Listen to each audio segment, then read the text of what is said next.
Hi friends, అంతరిక్షం అంటే విషవాయువులు, భయంకరమైన వాసనలు ఉంటాయని మనం అనుకుంటాం. కానీ మనం మిల్కీవే గెలాక్సీ కేంద్రంలో రాస్బెర్రీ పండ్ల వాసన వచ్చే ఒక భారీ మేఘం ఉందని మీకు తెలుసా? దీని పేరే సజిటేరియస్ B2.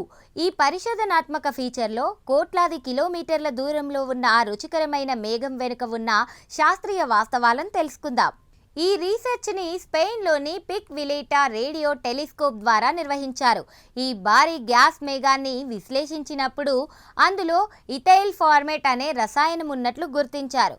విస్మయకరమైన విషయం ఏంటంటే రాస్బెర్రీ పండ్లకు ఆ ప్రత్యేకమైన వాసనను, అలాగే రమ్కి ఆ రుచిని ఇచ్చేది ఇదే రసాయనం. తాజా స్పెక్ట్రోస్కోపీ నివేదికల ప్రకారం ఇది విశ్వంలో ఉన్న అతిపెద్ద కెమికల్ ఫ్యాక్టరీ అని తెలుస్తోంది. సజిటేరియస్ B2 అనేది కేవలం ఒక మేఘం మాత్రమే కాదు, అది నక్షత్రాలు పుట్టే ప్రదేశం. అక్కడ అమినో యాసిడ్ల వంటి క్లిష్టమైన అణువులు ఉండడం వల్ల విశ్వంలో ప్రాణం ఎలా పుట్టిందో అర్థం చేసుకోవడానికి ఇదొక గొప్ప ఆధారంగా మారింది.